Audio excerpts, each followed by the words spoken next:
Before we jump in, I just want to say thank you to everybody out there. Because of you, we were just named the #1 coaching company and training company again, 10 years in a row. Well deserved, Tom. Thank you. So really, it's really a shout out to all my 227 coaches, the 200 plus people at Ferry International. I love you guys. Thank you so much. And thank you.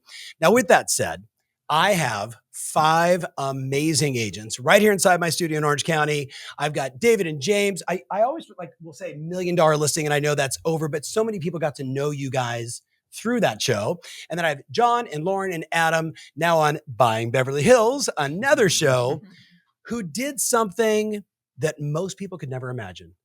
They took 2 wildly successful teams, and I'm going to say this, you all get it, 5 incredible egos, and brought them into, it's like the Miami Heat, right? With bringing together a super team in Los Angeles in arguably one of the most complicated, complex real estate markets we've seen in a long time.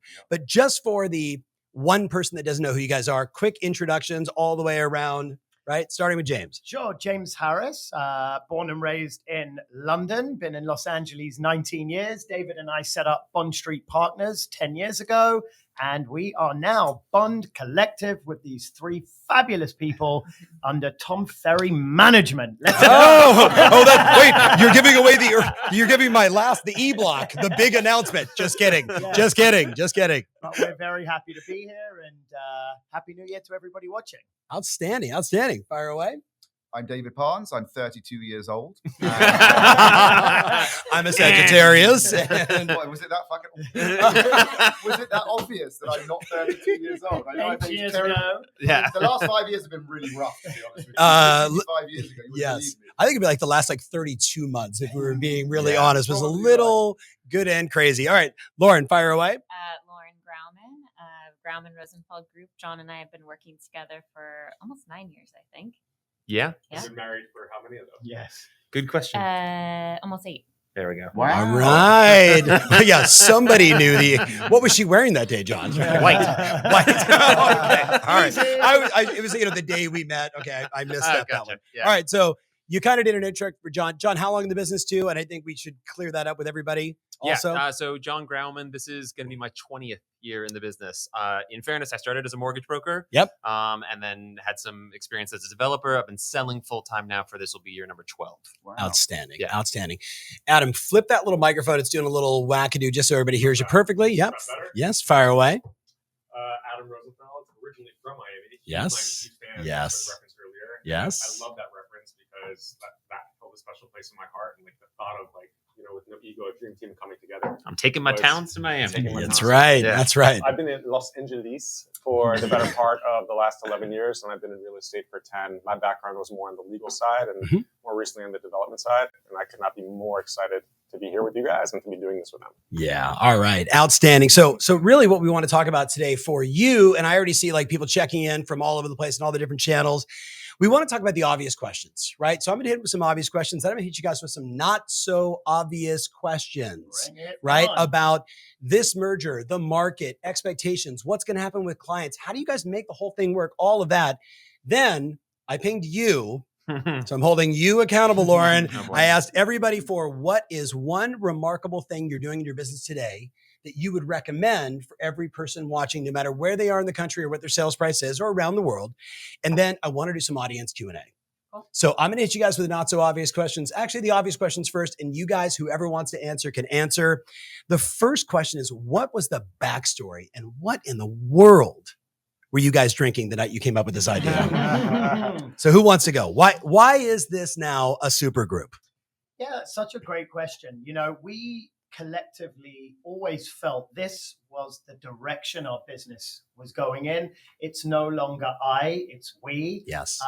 And it all started over a very casual dinner of looking towards the future. Not in my head, it wasn't casual. I tell you. Fair enough. Yeah, David's not joking, by the way. He had done the deal before we ordered appetizers. But no, look, this was 9-10 months of poking holes at this idea and sort of and 10 years of friendship. That led 10 up to years it. of friendship Right. and going through the kind of process of elimination. Like, let's talk ourselves out of it. And if we still don't by the end, then we know it was the right thing to do. And together we're a force. And, you know, we have big, big dreams, goals, aspirations of where we're going to be in the future and what our next steps are. And I think we're all aligned and we all bring something so different to the table in this partnership that it just makes so much sense. It was a similar experience as when Adam and I partnered. Right. We partnered with Adam rather about a year and a half ago, where like initially it's like, all right, well, I love you, you love me, but that's not a reason enough, right? Okay, so we have a mutual adoration for each other. Sure. It has to be something more than that. Then you start looking at what are our core values. Are those aligned, right? Because we're going to build everything off of those pillars. Right. And that's the thing we want people to understand is like we scrutinized this idea. We challenged it. We stress tested it. We really put it under the microscope. Came in that with you. We came and met with you. Yes. Yeah. I mean, we really looked at Yes. like, okay, so we all like each other. But why? And it was really that our whys were so closely aligned, is that we all had the similar why. So was it from whoever? Was it the consumer deserves a better experience, or was it we're all competing against each other anyway, or was it like 3 + 2 = 1,000? Like I what think was that was the? more of it. Do you know what I mean? Like when you Yeah. say the why, help. Like what was it? So I'll speak to that. I'm going to go back to the experience of starting to work with John and Lauren. You know, separately, we each had a reach, and it was strong and powerful, and we had beautiful businesses. And I think we found that when we put it together, it was almost like gasoline on the fire. It just ignited, and the reach became exponentially larger. So it wasn't 2 + 2 = 4. It kind of became 2 + 2 = 40. Right. And that feeling now, you know, obviously merging with David and James feels that much larger. Yes. And, you know, I think for us, in terms of where we see this business going, it just made so much sense. The chemistry we have together between the 5 of us is spectacular. And we genuinely like each other, like really like each other, spend time together socially. And we always say, you know, being successful and having a beautiful business and making money is wonderful. But when you do that with people that you genuinely like, love, and trust, there's nothing better than that. We said it walking in here today. Yes. We were walking in and we said, we're working right now. This is working. Yes. Like we just love each other. Right. Okay.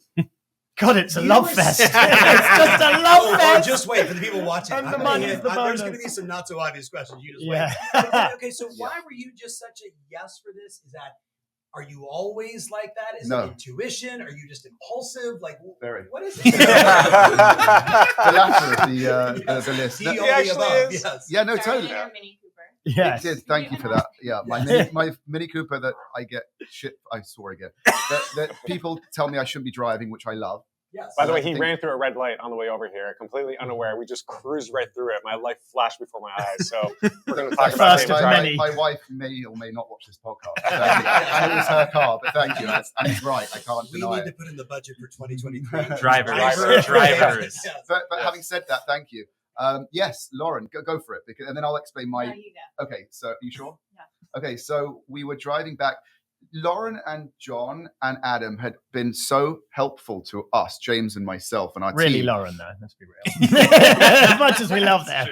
John gave me great Napa recommendations once, actually, I have you know. I've never seen a list like it. But so James and I wanted to take Lauren, and you probably invited you guys, you're probably busy, for lunch to say thank you, because everything she did was totally selfless. It was almost like we are effectively competition. Yes, we're friends, but we're competition. But Lauren just wanted to see us succeed. And for me, this business can be pretty cutthroat, right? And a lot of people have these big walls up and they hide behind them and they don't share information. Lauren just wanted to see us do it. She would recommend you to us, for example. We joined with Yvonne straight away. Years. Yep. I was in a conference walking around Yes. like the next week, but I still couldn't put it together, and neither could James. Yep. Yes. And we were, after lunch, we were driving back, right, to the office. And I think Lauren said, John and I always kind of joke about, and Adam, what if we merged with you guys? I was like, that's a bloody brilliant idea. Yeah. Did the group text, set the dinner, and the rest is history. It's serendipitous. Yeah. Okay, now I want your perspective, because I know, looking at these 4 crazies, Maniacs. that you have the unique opportunity to stand in the middle of it all and attempt to manage it. So what were you thinking when this was coming together? I guess that's a good question. To David's point, I have always wanted to see them succeed. I also think it's important to understand the dynamic here. We literally used to share a wall in the agency's God office bless you, Lauren. with no ceilings on it. And these yes. two, That's not loud. Well, more filming, James than me. I'm actually quite listening, quiet. Talking, so we're very intimately familiar with one another's businesses Yes. over all this time. But I think, to me, just seeing what's possible, and to what Adam said of the exponential power of the group of them together. Yes. They're maniacs, but I'm used to that, in my marriage, You're in like, my life. what's another two maniacs? They're the sweetest, most kind, lovable, amazing maniacs. So Yes. I welcome all of it. And it's not just me. So sweet. It's our COO. Yes. I've built in layers Yes. of insulation. Yes, very But- smart. Yeah. So talk to me about the early challenges. It's I've invested in a lot of companies, and when I get excited about some change, I'm like, oh, I'm going to help this person to be so amazing. And then you get into the sausage making, and that's where it gets muddy. That's where it gets dirty. That's where it's like, what in the world were we thinking? I'm assuming you've had at least, the five of you, a few of those moments. I mean, we're in the thick of the mud right now. Look, and he's got The- no. She's saying yes. No, No, Lauren is The no amazing joke. thing is Yeah. that we really haven't. Okay, We, so like, we're No, in we it haven't. right now, Okay, so with tell us. making really hard decisions, Yes. which I can't disclose in this moment Mhm. because they haven't been made yet. But Adding that to the not so Yeah. obvious. One of the things you couldn't disclose. Pick it away. but on that being said, it's been amazing. Everyone comes to it respectful, ready to make hard decisions. Everyone's bending and flexing, but I think it just goes back to how we all share the same values, and it's about the greater good and not any one of us and any one of our own egos or Yes. opinions about things. Yes. I really agree with that. And I will just add, and I think this goes for anyone in business, any business partnership, is you need to identify your strengths and weaknesses, right? And I am very clear of what my weaknesses are. And the other thing I love about this partnership and any partnership is you have to play on your strengths and delegate your weaknesses. Yes. And when you talk about the big decisions that we're making and the things that we're doing, we're now able to delegate those to our CEO, to our COO, and trust the process that they've got our back for the better of the business. And I think that was one Yep. thing we always said over and over and over. The business is put first. Yes. And I've already seen it with the way they work and their business. And I know with us, put the business first and the rest will follow. And that's kind of like, Because we're all aligned. at the we're end of all the day. aligned, and you have to agree to disagree, but you have to trust Yes. the strengths that be Yeah. behind the scenes to make those decisions. And the only thing I'll add to that is that James is actually not taller than me. He's standing on a block right This is the best I podcast. just looked- I thought- I will come back anytime I thought he looked tall. I was because like, I am happen. standing on a block. And I'm not. I want it. Which, by the way, is the best part of my block. Yeah. So anyway, good seeing you down there. So, yeah. I have to agree with everything he said. But the truth is, it's strengths and weaknesses, and you guys are incredible, and you are too. I'm very grateful to be part of this, and Renee as well, and everyone. So what's? Oh, go ahead. No, I was just going to say that I was certainly concerned. I think we all were about potentially having too many voices in the room. Right. But not only has everyone come to this with a really open mind and open heart and accepted when, well, I think people come to willing to hear someone else's opinion and potentially change theirs if they feel Yes. differently. But I heard something beautiful the other day. I'll try to get it right here in terms of, the right partnerships, that you can have disagreements. That's fine. That's functional and it's healthy, but it's a different thing to have a fight, right? A disagreement is something to convince. A fight is something to win. Right. And I don't want to win anything that they lose Yeah. and vice versa. Sounds very Ray Dalio principles. If you've That's read not who I got it from. Yeah. You read that? You know where I got it? I got it from the Rock and Roll Hall of Fame. It was, it was an acceptance speech. All I know is I'm about to cry over here. Did you note it down at the time? It's like, good one. Put that in the Yes. Add this to the Tom Ferry podcast. Mic drop. How do we make decisions? More or less, it's the majority. Mhm. But again, depending on what the decision is, if it's more in my and the COO's lane, they will oftentimes have an opinion, but then defer to us. They have carte blanche.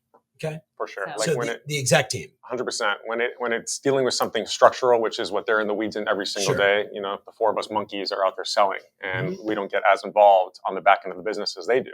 We certainly want to chime in from time to time with overarching things that need to be discussed, but we have absolute intrinsic trust in Lauren and Renee, our CEO, our COO. And when those decisions need to be made, they have our full authority to do whatever it is that needs to be done. So what's in it for the clients? A lot. Wow. But Yeah, have you guys just you had this- actually mapped it out to say, hey, we were doing this and they were doing this, and now we put it together this way, and this is what.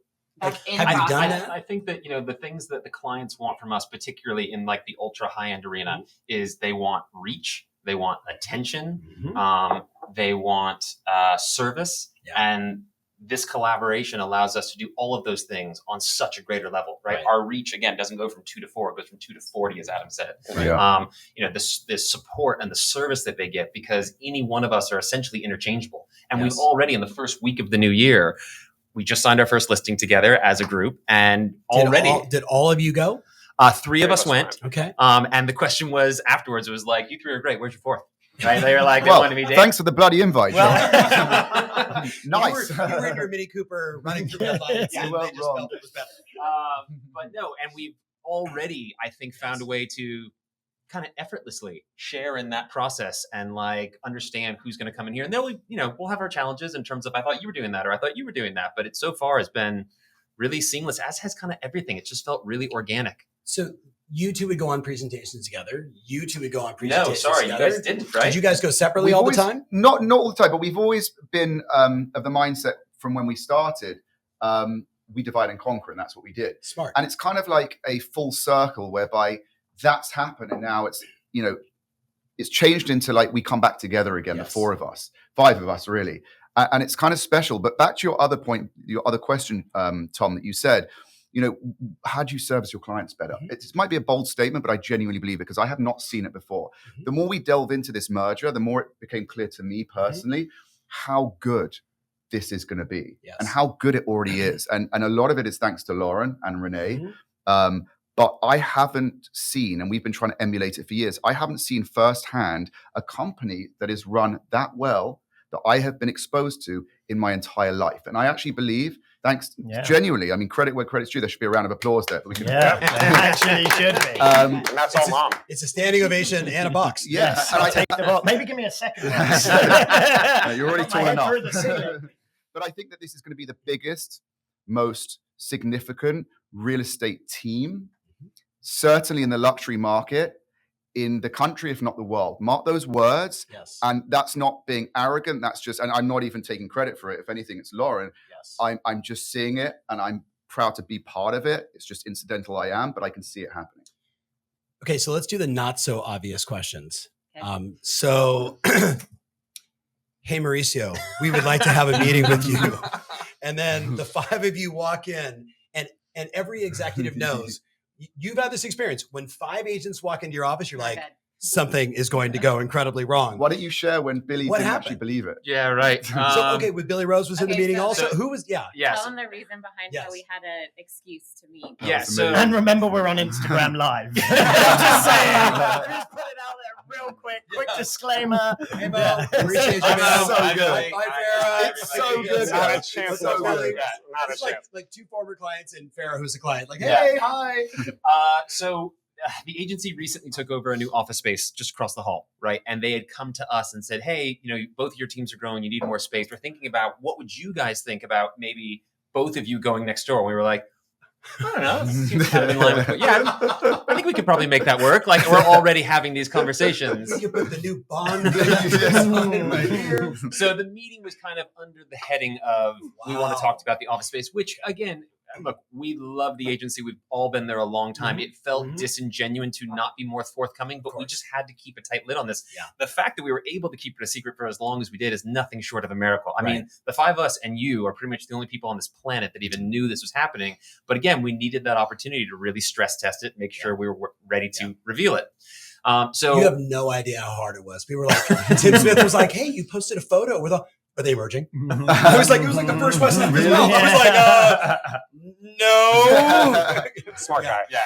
Very smart. I think big shout out to Timmy. I think Mo is just a little shell-shocked because he's got so much going on at any given moment. I think he thought we were coming in to talk about an office space, and like he's like, office space, get this off my plate, talk to somebody else. Yes, and then we told them, and he was like, oh, that's amazing. Oh, okay, all right, let me think of it. That's amazing. And then Billy joined the meeting late, and Billy said, so what did I miss? And we were like, oh my God, we just went through the whole thing. We went, well, in short, we're merging. He went, I think that's great, because he thought it was a complete joke. He was like, oh, well, good for you guys. Like, did not even take it seriously. And we're like, we're actually being serious. Yes. So I mean, overall, I think that they, been great.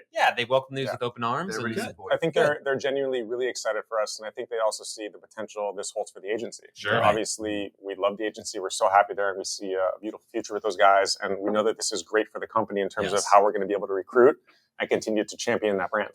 Okay, so I'm going to, the not so obvious question. When does Santiago join? When does Farrah join? Hey, what's up, Ben Black? Right? And all of a sudden now you guys are half the company's volume in Beverly Hills. And I'm kidding, but I'm not kidding. Mm-hmm. We talked about this years ago. You guys were not there at the summit years ago when I said, you watch, super teams are going to be formed. Right. And we also said super teams will be acquired over time because there was just only so many independent real estate companies you could buy. And next up would be to buy teams. No, you guys are not for sale. This is none of that stuff. But Well, hold on. We just You're like, wait, might be for sale. I mean, make that check payable too. But we see this, this growing trend. So I am curious, like how are your other peers did Aaron Kerman reach out and go, what? Like how is everybody responding to all this? I think it was a bit of a mixed bag. I think for the most part, most people were overwhelmingly gracious and congratulatory. Yeah. Especially, those were super close to peers. And then there were some people who just didn't get it. And, unfortunately, sometimes people feel a need to speak up when maybe there's no reason to. And maybe it's going to hate. It's going to maybe Haters gonna hate. Some people just have a hard time thinking larger, and that's totally fine. And I can certainly appreciate everyone's perspective.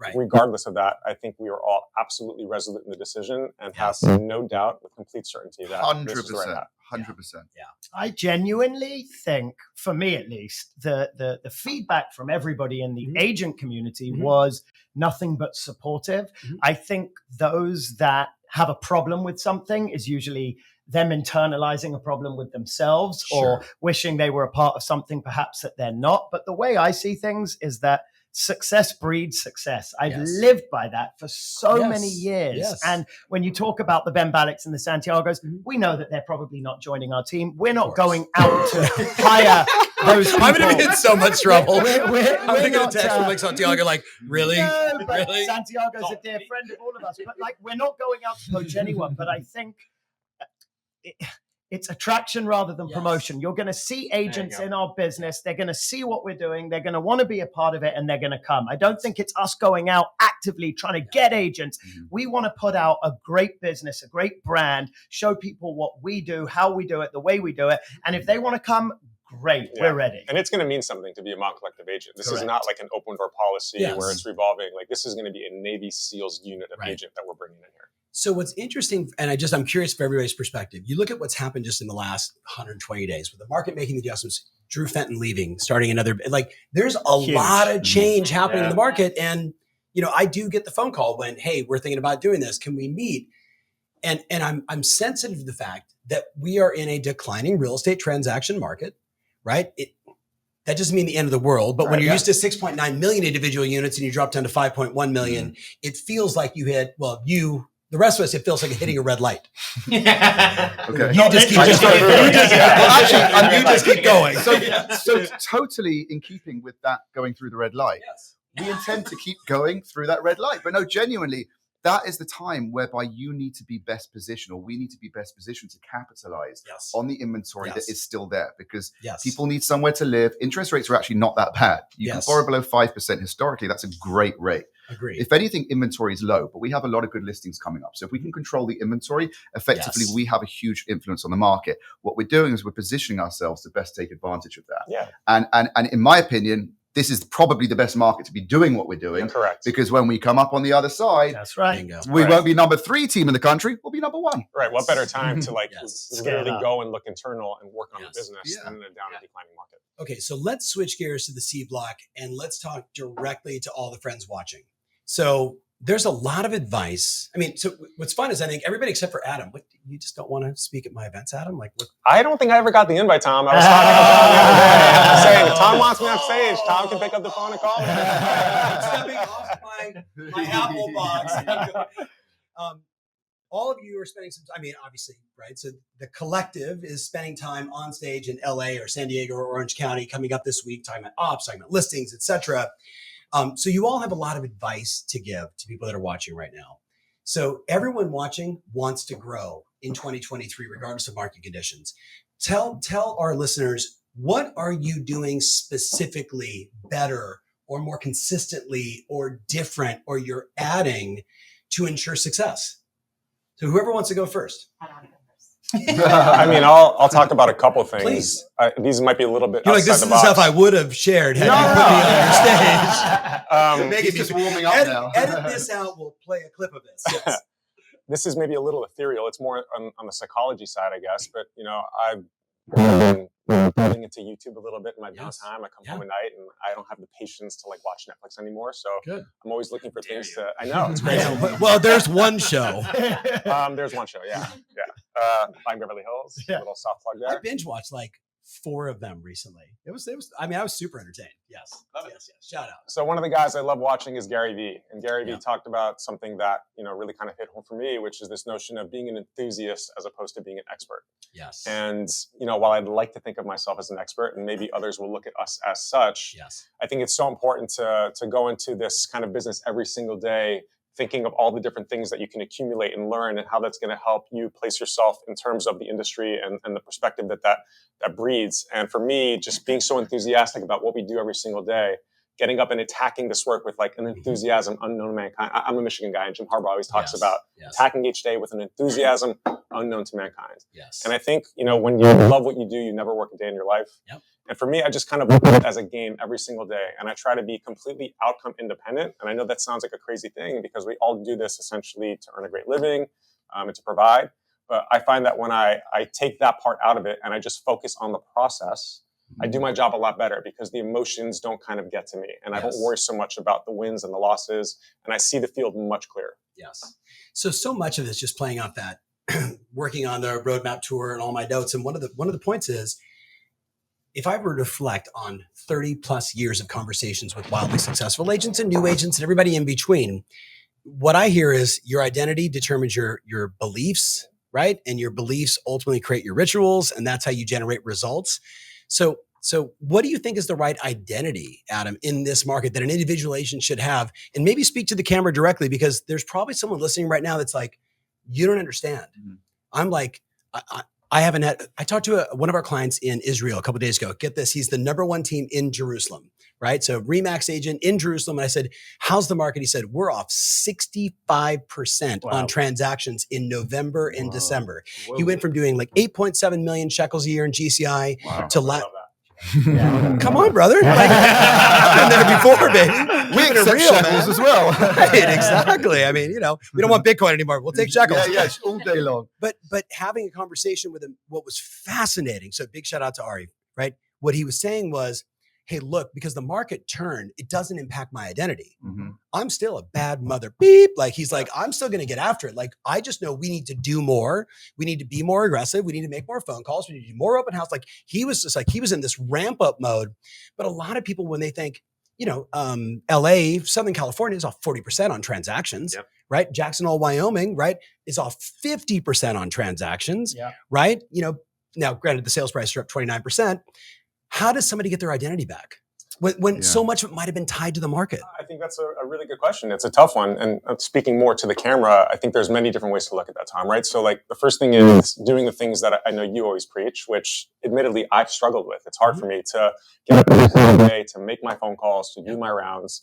So honing in on that discipline, especially in a down market, working on your sphere of influence and making sure you're hitting the right people up on a regular basis, but doing so in a really authentic way, right? I think there's this notion of being in real estate and what that means and the stigma that comes with the used car salesman mentality of real estate that we certainly don't relate to, right? Yes. We get up every single day and we act as our authentic selves. And when we are asking for business, I think we're doing so in a much more subliminal manner by being ourselves, being as likable and charismatic as possible, putting yourselves in positions to be around people that make big decisions, and then working that sphere warmly and organically. Yes. And I think in doing such, as long as you have this aggressive mentality that there is no quit, you're going to figure out a way to be successful, because anybody can be successful in this business if you're willing to do the things that need to be done, regardless of the cards you were dealt at birth. It's possible for anybody. I agree. Love that. Well said. Okay, James, what does somebody have to do to be wildly successful in this market? Yeah, I'll speak to the individual agent rather than the agent that's on a team or a mega team. I believe that your brand is everything. right? This is what we realized very early on, that reality becomes perception. We're in a market that's changing. That's okay. We have to accept it. Acceptance is key. But what I've always done and what's always worked for me is understand who I am, what my brand is, and that reality or perception is reality. And what I mean by that is the glass has to always be half full. No matter what's going on, we can always find positive. Instead of dwelling on the negatives, instead of thinking about what's not, how the market's changing, how interest rates are going up, look for the opportunity, look for the positives, not the negatives. And with all of that, once you've figured out who you are, what you want your brand to be, go out and create it, because your brand is who you are. And what I mean by that is think outside of the box of how you can be different to your competition, and then go out there and own that space, own it, and be consistent. And I think the biggest problem that agents have in our industry is they're not consistent in what they do. They put all of this time into coming to a Tom Ferry summit or hiring a coach or a mindset person or reading a book. They go out, they implement those things for a day, a week, a month, and then they go back to their old habits. So as an agent, whether it's social media, whether it's door knocking, whether it's connecting with your community, whatever it may be, go out, do it consistently, on repeat, over and over again. You have to live it. You have to breathe it. You have to sleep it. You have to get passionate about it. And this business is about pipeline. If you go out, create your brand and identity, go out and do it passionately over and over again, you'll start seeing that your pipeline starts building and building and building. And then it goes back to you throw enough mud at the wall, something's got to stick. And before you know it, you're closing deals. You're going to have to work on your enthusiasm. You see why That's how I feel. This is why we partnered with them. No, Exactly. but this is truly how I feel. Really? That's very obvious. Yeah, and the obvious. truth is you have to carry yourself. You wake up in the morning, are you going to sit there and think about how shit the day before was and how you're in an argument with your mother and father and your marriage is awful? No, you're going to think about positivity, how I'm going to get up, get dressed, look good, feel good, go out, carry yourself about the day and make money. Created who you Right. are today. Like, Right. you didn't Amen. just wake up out of bed and you're the agents you are today. We all started actually around the same time, actually the same company. Same company, together. yep. Really did. But they created, they understood what their niche was and what they were going to go after. And then they just went out and did it with passion, with consistency, with enthusiasm, which they both just exude. Yes. And the results come if you keep up with it day in and day out. How do you add value? Is like the real question, Yes. right? Like there's in Los Angeles alone, there's 30,000 real estate agents. Everybody and their mother knows 100 of them. Right. They're going to choose who they want to work with, who they know, like, and trust. So, if there is zero barrier to entry other than basically a couple courses and a test to basically take care of some of the largest investments and transactions people are going to make, what value are you able to add as an individual, as a group, as a team, that's going to make somebody want to work with you as opposed to thousands of other people? But it all starts with you. Yeah, I want to come to John on market knowledge, but first, fun fact, because we're doing all this MLS data right now on LA, Orange County, San Diego, in prep. And so there's 23,000 active agents in the last 12 months in LA. And all that means is one closing. Amen. There's 30,000 licenses. Right. But would it shock you to hear Wow. that 2.7% of the agent population controls 17% of all the listings? Wow. That would be you guys, the top. I believe it, actually. Yeah. But here's the opportunity for the person listening, especially for the top teams right now. 64% of all the agents in LA County did between 2 and 4 listings sold. I'm sorry, 1 and 4. So the average is 2. Mm-hmm. So I think, listings sold. Okay. Right. Yeah. So think about this right now. So if you're watching this and you're a brand new agent, I'm not in any way, shape, or form poo-pooing on you. I'm acknowledging that I think one of the great trends going forward is how do we put your knowledge on steroids? How do we make you guys the obvious choice? And when I say you, I mean everyone watching, right? Like, because consumers right now, they're making a decision in this market to list with their Uncle Larry, right? Aunt Phyllis, who's from, Glendora, and they're in Beverly Hills. Aunt Phyllis, right? You with me? And what's happening is I'm just convinced that that's going to be the next expired listing that Ben Black's going to call and convert, or someone else, right? So you've seen those videos. It's an enormous number of listings, right? It's about, no, take it back. It's 24% of all the listings, 64% of all the agents, right? That's a huge opportunity. I think market knowledge and getting it out on steroids is one of the ways you create a degree of separation. Talk to us about market knowledge. It's so funny. I'm sitting here, or standing here rather, listening to each person's answer. And again, each have different strengths that complement each other, right? Yep. Adam talks about being the enthusiast. Yep. And I'm thinking my part in this is being the market expert, right? That's as much as I, love the idea of being the enthusiast and I want to be that as well. What I truly embrace is I want to be that person that someone sits across and goes, wow, this person really understands what moves the market, right? How it functions, where we are, and hopefully gives me some insights to potentially where we're going. Yep. So, look, I listen a lot. I read a lot. I follow Keeping Current Matters, obviously. And I call mortgage brokers and escrow officers. What are you seeing? What's the fallout rate? Where are interest rates right now? Like I truly make myself the market expert. And that's one of the ways that I differentiate myself. And again, I think that you can't have just one or the other. I think it's a combination of all of those forces that really make what this team is. So I just, in Park City over the holidays, I asked a couple buddies of mine, like one is a board member of a $45 billion business, owns a lot of real estate. One is a private equity guy, and another guy is a real estate guy. And I basically asked him this question: how would you select a real estate agent today? Oh, I love right. And you want to know the answer? Yes. I want the person who can tell me about the market today. I don't care about what they did 6 months ago. Right. I don't care about what they did a year ago. I don't care they were number one in 1972. I want to know how well do they know the Deer Valley, the Solomir market right now. I love that. And I thought that was and all three of them were unanimous about it. Like everybody says they're number one. Yep. Show me the person that can tell me exactly what happened on the last 3 transactions on my street. The irony for me is that nobody quite knows where the market is going. Yet ironically, everyone seems very quick to want to label it. Yes. Right? Yes. All the market is doing right now is what the market's doing right now. It's literally, we're in a shifting market. Right. It's still trying to find its footing. Yep. Once the Fed starts peeling off rate hikes and the market finds its footing, we sort of reach our cruising altitude. Right. Then we can kind of adjust to like the new norm and people will know where we are. Because I'm a firm believer that markets can perform well, whether they're in up markets or down markets, but you need to know which one we're in. And the last 6 months feels like people have been getting tossed in the surf and they just don't know up from down. Right. Once the market kind of stabilizes, you're going to see a renewed sense of confidence and you're going to see people want to buy back into the market. So I don't know about you guys, but I've talked to, half a dozen really successful teams and individual agents just in the first couple of days of the year. Everybody's saying the same thing, especially coming off this last Sunday. Southern California, New York City, the Hamptons, everywhere. They're like, I had open houses and it was crazy busy. Like 30 people, like pandemic busy. And I'm not saying that's your marketplace. I'm not. I'm just acknowledging a lot of people are saying, there's just a sense of hey, it's new year, new you. We know that January is the most trafficked month on the internet for new homes than any other month outside of maybe closest July, right? So we know that's there. Okay, what does an agent have to do to be successful in this market? I think it's very simple. Firstly, don't overcomplicate it, right? I think you have to look for the opportunities in every single situation. It's kind of like the glass being half full situation. You have to be smart about it, right?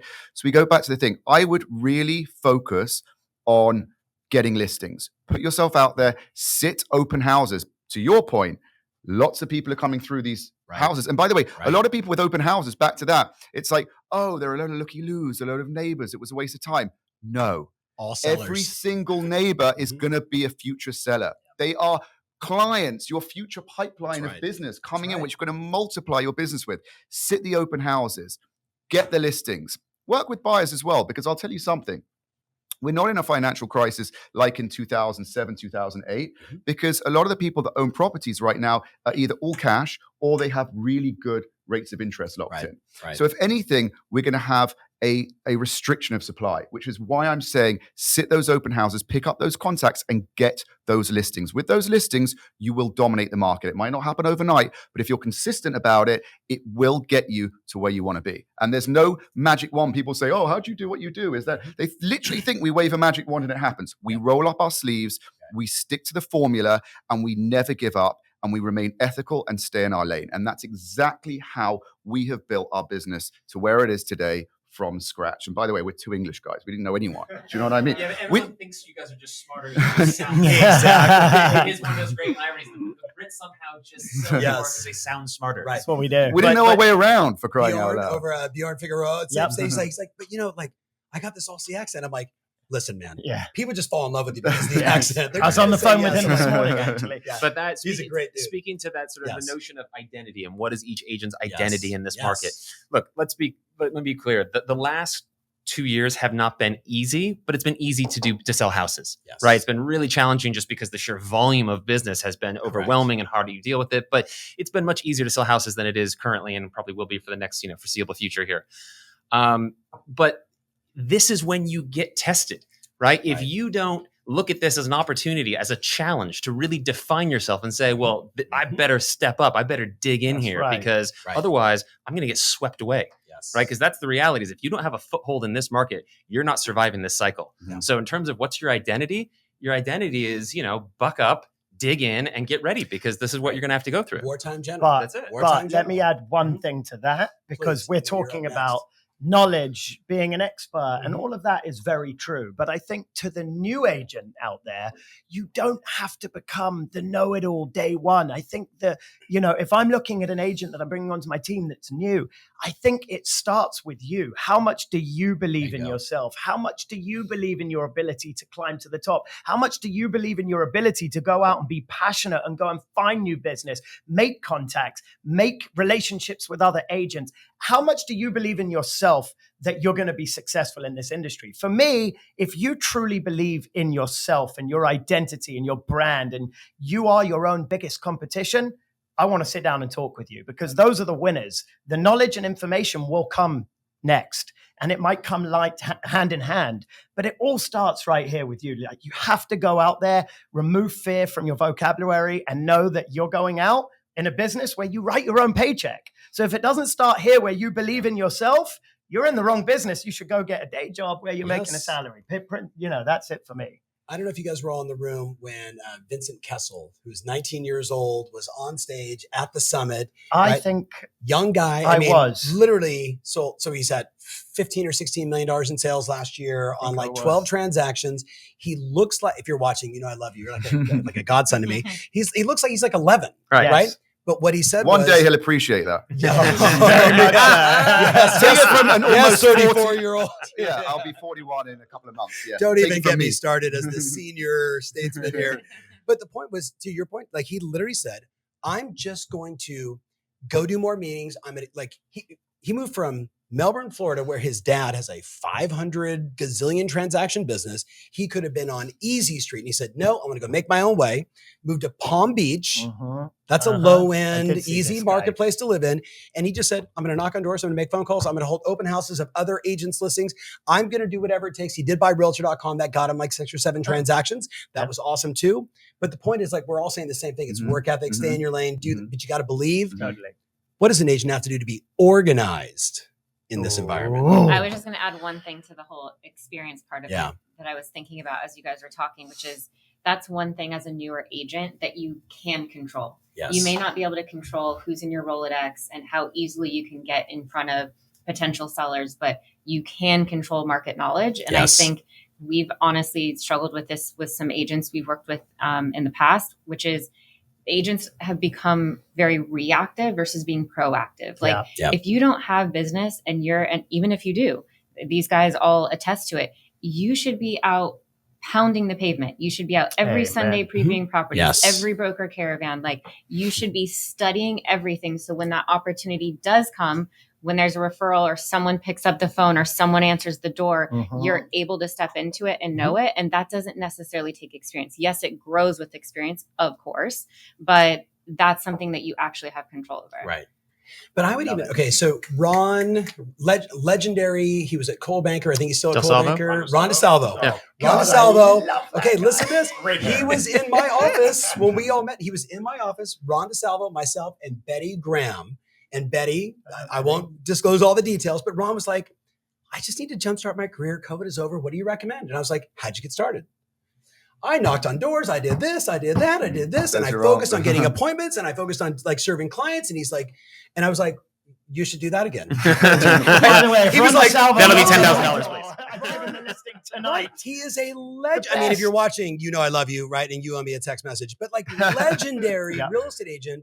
And I think what happens is sometimes someone's watching you guys and they get so enamored by the charm, the looks, the track record, the experience, the new, and we just forget like, whoever works the hardest wins. Yeah, that's it. 100%. I mean- Can I tell you the best thing that happened And then to you're up David with and I? organization. Don't The think best thing that happened to David and I when we started door knocking, the best thing, hands Projection. down, bar none, was we knew nothing. And I can only look back at that now. Hi, where are and we? What say country that. are we in? It's 1,000% true. Why? Because we had no fear on that basis. There's no fear. You can't get Right. scared about Yeah. something you don't know. There's so many agents. I was chatting to one on our team yesterday. Do you know how Like- much abuse we got, by Like the way? you sit there, you We got think abused all about the it. time.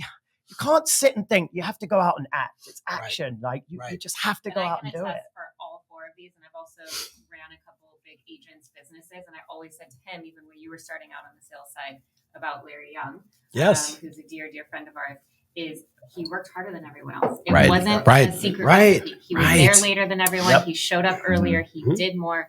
And all four of these guys share that exact same thing, almost to a fault, because I live with one of them. Put your phone down.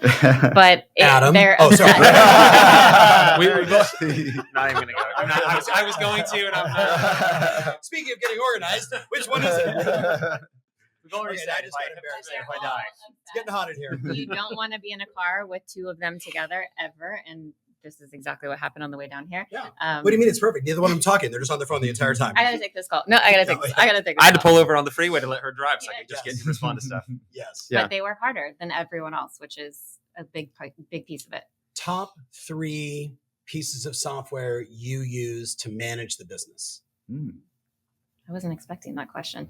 Top 3 pieces of software. I would say one of the things that we've, something as simple with the team is Slack. Yeah. Being able to communicate Communication. in one place. And we are all about communication and collaboration. So that's a big piece of it, I think. Just kind of bringing the walls down so no one's on an island. I would say our CRM. Yep. And being able to continue coaching and training our agents on Yes. how to effectively use it and trying to Especially train right these now. four. It's hard Which to- follow-up boss is the CRM she's Follow-up referring boss. to. Follow-up boss Big of the shout, yeah. CRM. And then even though this isn't a system, Mm-hmm. the piece that my answer was going to be, even though we have so many processes and systems and we're a well-oiled machine and all of that, not to say that we can't always improve on things, we're really going back and dissecting each and everything that we're doing. Yes. So putting together a completely new marketing plan in support of these four guys. Mhm. If it's open house strategy, we're diving in and it's like, what layers can we add in Right. to differentiate ourselves, to go the extra mile, to squeeze the juice as much as we can, versus just like, oh, we put up some signs, we show up, we try and interact with a few people, and there's our day. Like, no, we are door knocking. We're learning what's sold in that area off market. We're looking for pockets. We're doing Mhm. all of this prep Mhm. work. And I think for the 4 of us or 5 of us, we've all been in this business long enough to have gone through different waves and dips. So our work ethic hasn't kind of wavered through that. But I think for a lot of newer agents in the business, they're just used to it being easier. Again, being reactive versus proactive. And I know when you say easy, everyone watching knows it was easy to enter a listing in the MLS. Correct. It was hard to field 38 offers, Yeah. right? Depending on their Right. price points. It was easy to find a buyer. It was hard to get an offer accepted, Right. Yeah. right? I don't think there's anything about this business. I mean, everything's easy and everything's hard, Mhm. right? Yeah. Mhm. So Slack communication, follow-up boss, living inside the CRM. And then I love, like, Stephanie Younger published for us at the summit, like, here's our open house strategy. And it was like pages and pages and pages of going deep. 100. We literally Like- have a listing playbook, Right. which includes our open house strategy. Oh, I love it. We've been working towards this for 10 years, and Right. Lauren just gave it to us Queen on a of platter. systems. Like she's a technician, she's a surgeon. Yes. But it's all yes. it's incredible. constant and never-ending innovation. I Yeah. love it. Constant, Yeah. never-ending innovation. Always looking at it, always reinventing Yes. it. We're just Yes. you're never there, right? No. The top of every summit is the bottom of the next one. Right. Like you're just always kind of working towards something and finding how to refine it and make it better. As It our wasn't COO, iPhone 1 and stop. You're right, exactly. We did it. Right. Yeah. Problem solved. I got my Exactly. listing presentation. It's done forever. No. Exactly.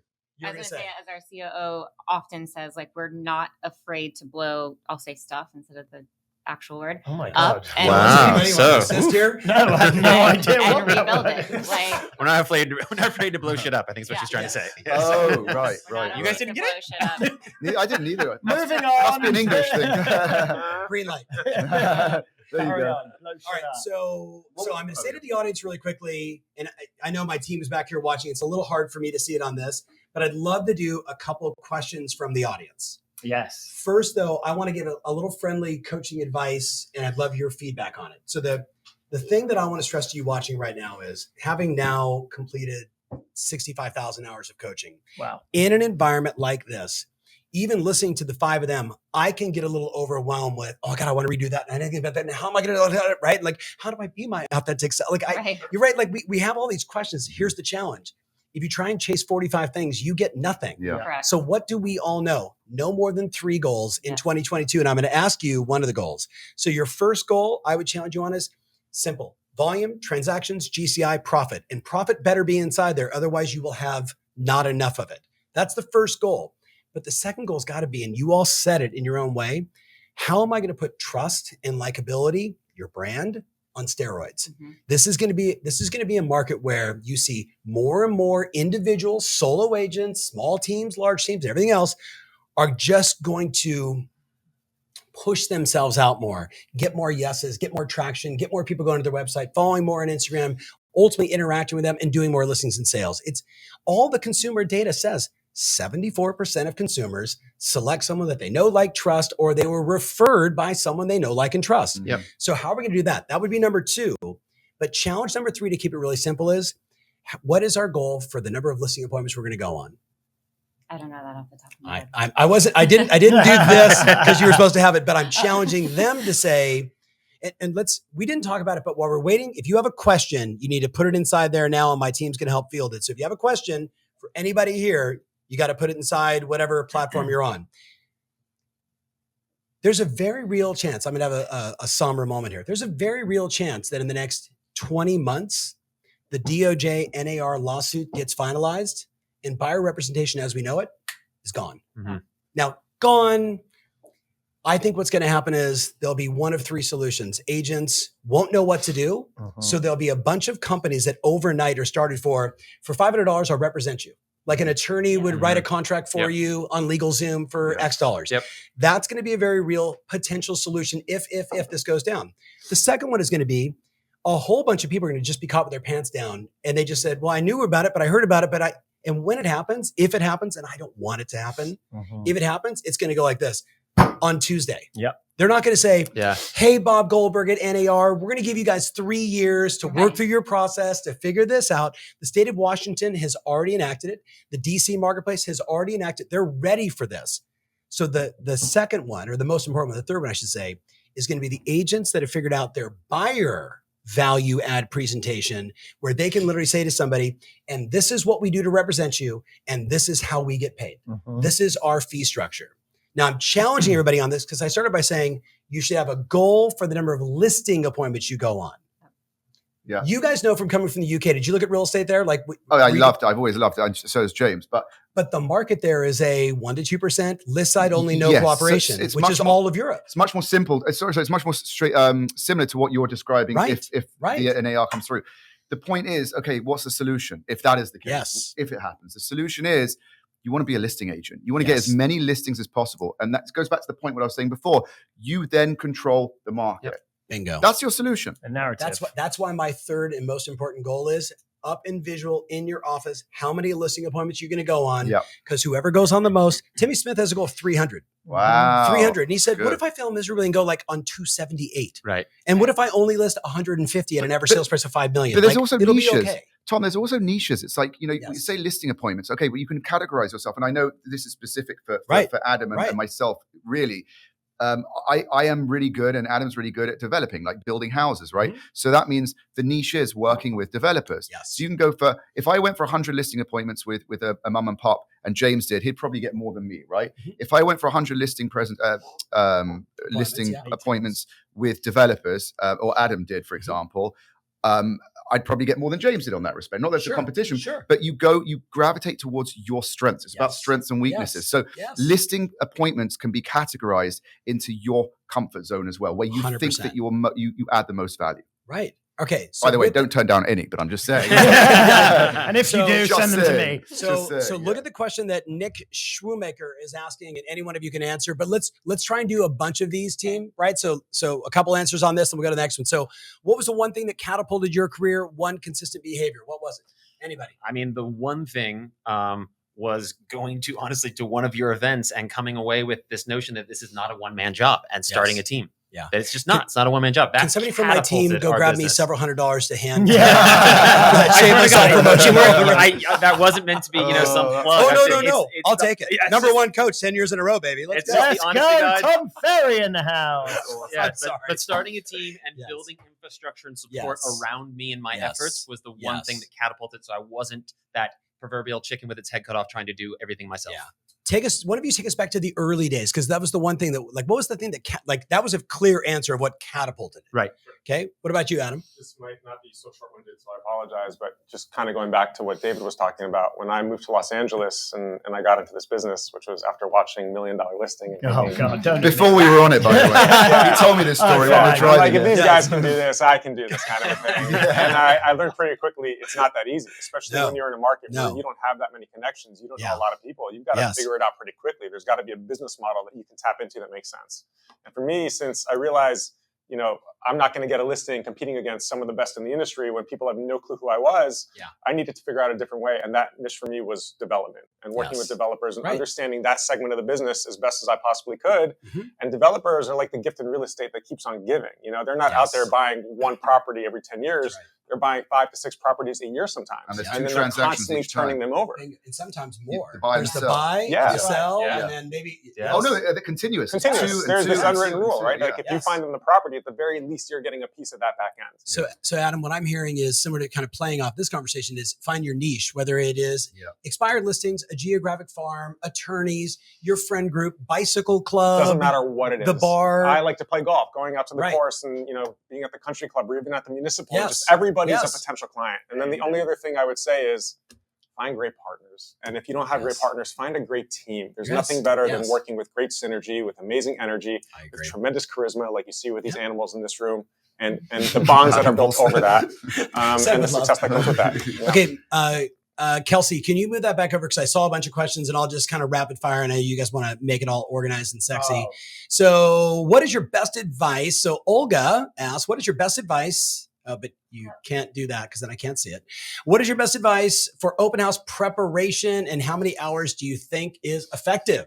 Lauren? I don't know if it's necessarily categorized by hours, but I think, again, putting real intention. And if you are a Tom Ferry coaching client, or even if you're not, there's so much content on this. You don't need to reinvent the wheel. Like as Tom Ferry, YouTube, open house, search. All the things. I built my business on open houses, literally. And I don't think there's a set number of hours that you need to put in.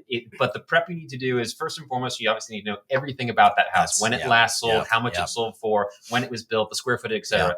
Then you need to know everything that's on the market, because that person that's walking into that open house likely saw 3 or 4 other properties that day. And you need to know what those properties are and how your house compares to it, so you can speak to that, right? Well, this house has a 4th bedroom. Well, this house has a bigger backyard, et cetera, et cetera. Then you need to know what's sold, right? So you can speak to the comps, because that person that's looking at that house in that one specific geographic area is probably obsessing over that geographic area and may know more than you do. So you have to train yourself to be the expert. And finally, you have to have a carrot to dangle, which means you have to know about something that's coming up that's off market in that area. So if they don't like that house, you have something you can pivot them to, get their contact information, and give yourself a reason to follow up. My boy's wicked good. Love that, Johnny. You can't really top that, to be honest. Everyone else's open houses. He didn't have his own listings to sit. So he was also intentional about developing relationships with top agents and being able to have those opportunities. Yeah, in areas and price points where I want to sell. People always ask me, how do you break into the luxury market? There's not any one answer, but one of it was I went to I sat open houses in the areas where I wanted to work, where I wanted to pick up clients, where I wanted to build my business. I was going to say real quick 2 tips that we're working on right now. So with our agents, throwing away like business cards, because it gives people the ability to just say, oh, I'll take one of your cards and I'll call you. We always have said like, oh gosh, I'm so sorry, I just ran out of my cards. Why don't I take your information and I can get back to you? And then the other, which we're again diving deep on, which is food for thought, is an experiential open house, meaning we're working to develop what our experience is with our brand, everything from like scent to playlists to, a doormat, like whatever it is, just thinking of ideas of what sets you apart so they remember you and your brand as they're going through open houses. Love that. Love that, I Lauren. had a kid. I was in the gym, and if you're watching, I apologize. I forget his name. No, his name was Blue. That's a very Hard name to memorable name. forget, yeah. So literally, You're my boy, Blue. he's like doing this. Exactly. I knew that was coming too. And I'm sure, I don't even know. Blue, you got to let me know. He's going to be in Orange County at the event. I think one of you are speaking at. He literally said, he walked up to me. I was outside, talking to my buddy. And he goes, "Hey, Tom, I don't have your contact information." And he just looked down, ready to type. And I was like, well, my cell phone number is The assumptive close. I love that. Presumptuous. It wasn't like, the assumptive close. can I have your number to follow up? I'd love to be. He was just like, I don't have your number and I need your Love contact. that. And he Yeah. just looked down at his phone and I was like, oh, all right. The, Here's my number. the was amount good. of agents that have said to me, I tell them, what do you say? How do you handle yourself at an open house? And they say the same thing, which is client comes in and the agent says to the client, are you working with an agent? That is the worst question you can ask because the answer is going to be yes. 100% of the time. You give them, like John said, 2 pockets, something that gives you a reason to re-engage with them where you are the expert. They need you. So if you can spin it in a way that you leave it like that, whether they have an agent or not, they're going to want to hear from you. And by the way, even if you key. don't have anything, because that happens sometimes, especially in a tight inventory market, it's easy enough to say, you know what, tell me more about what you're looking for. And they obviously will share openly, typically. You know what, we may have something, like I used to do this all the time. We might have something coming up. Let me look into that when I get back to the office tomorrow. Which street it's and on. I'll follow up with you. Like, what's your email? They're going to want to know. Yeah. Correct. Be thinking And you've about at you least more than you're thinking opened the about them. door I and love started that. the conversation. I love that. Okay. So I see this question here. What's the one thing you're doing to put your brand on steroids? Video. I remember you saying that once or twice at a couple of events. Okay, I have to write that down. Tell me Yeah. specifically. How do you spell that? But video, why? Like video, Because what? of what What you do said earlier, because of how do you differentiate yourself? Yes. Because you have to demonstrate your depth of knowledge. Right. You have to be able to demonstrate that this is more in the room than it is necessarily on camera, but your empathy, your genuine interest and concern for them, their well-being, putting their interests ahead of your own. But I think you have to be able to demonstrate that depth of knowledge and that you have the ability to walk and chew gum at the same time. Value. Right. Value Right. that's free of charge. Right. So if you're consistently in front of people, so we actually have a full-time in-house videographer who's amazing. Big shout out to Jay-Z. Yeah. Big shout out. The fact that you guys got Jay-Z to come work with me as a videographer, I mean, this is a super team. Beyonce is now carrying the bags. To that point, we're probably going to hire another one because social and video combined that's its own pillar in and of itself. Yeah. So if you're willing to spend money, whether it's on realtor.com leads or geo farming that you're not going to reap any benefits from for months and months and months, like this is just another lead pillar that we're putting intention behind and investing in. Can I add one thing to that? Because to the newer agent that, can't bring a videographer in-house necessarily, you don't. Social media is about being authentic. It's about being raw. It's about being true to who you are. It's about getting comfortable with just getting the camera and speaking to it and not doing it 500 times and just putting it out there. I mean, if you are real and true and authentic to who you are and the message that you want to be, the most important thing about video, social media is consistency, hands down. Don't do it once a week and expect results. Do it 5 times a week, every week, nonstop. People will start to realize who you are. You start creating your brand, your identity. And then when you can start producing videos, then you start taking it to a whole nother level. But just get comfortable with holding the phone like this and shooting content. You have a phone, you have a gimbal, and partner with someone who also wants to do video content, and you trade off. And it can be everything from previewing properties to market updates, which we do once a month right now, to a mix of whether it's upcoming listings, behind the scenes for a house you're getting ready to behind the stage. scenes. Totally. Yes. So I have a client, I'm spacing on her name. I apologize. Her name is not Blue, but Blue.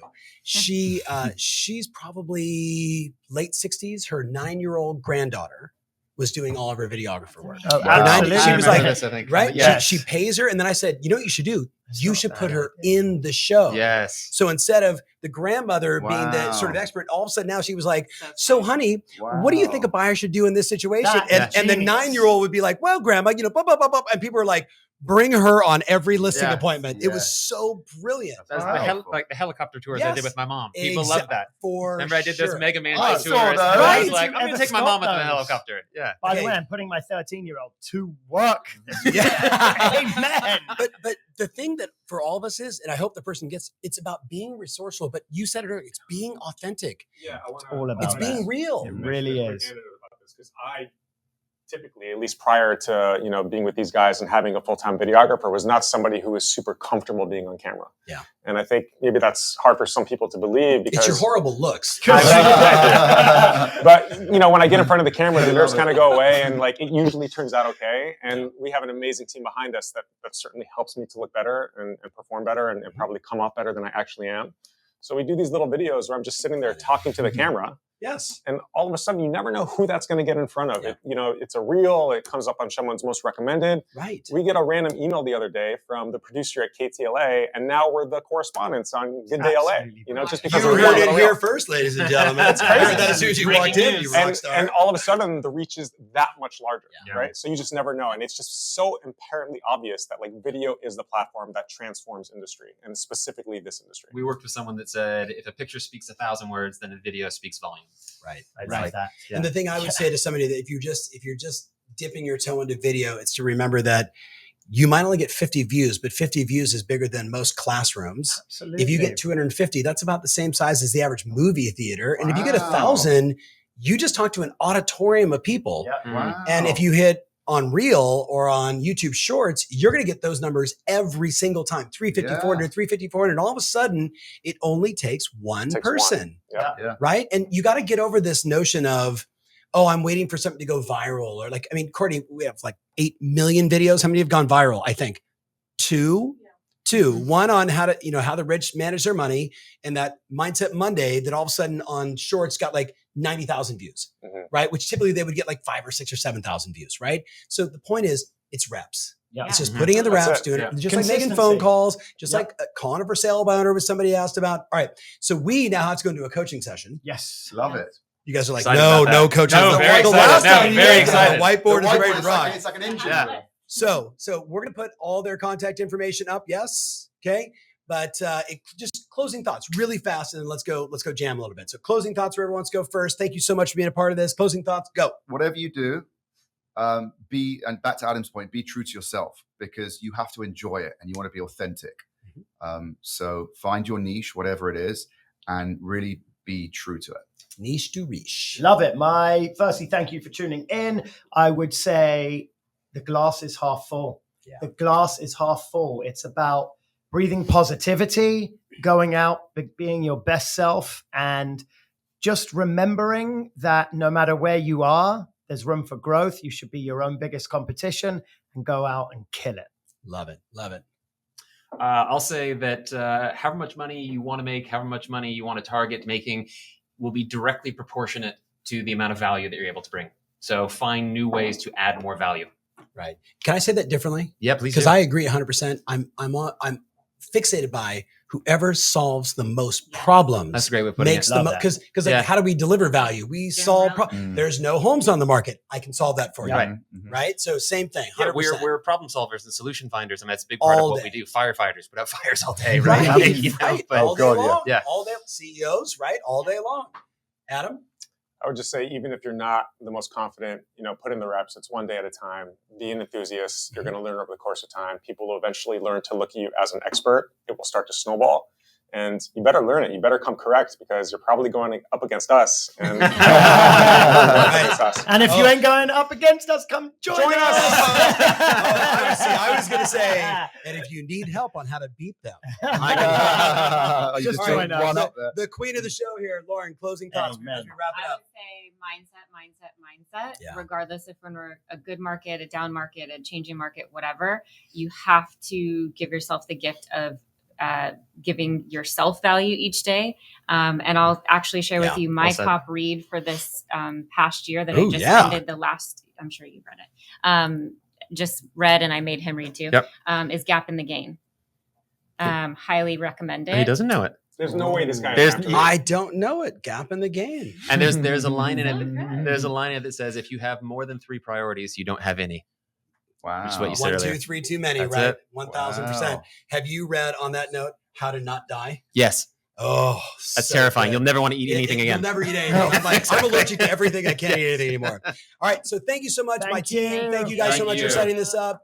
Have a great start to the new year. If you have not gone to tomferry.com, figured out events where we're going to see you next, make sure you do that today. And if we can help in any way, shape, or form, tomferry.com, somewhere on there, there's a button that says help. And we would love to do that for you. All right, guys. Thank you so much. Thank you.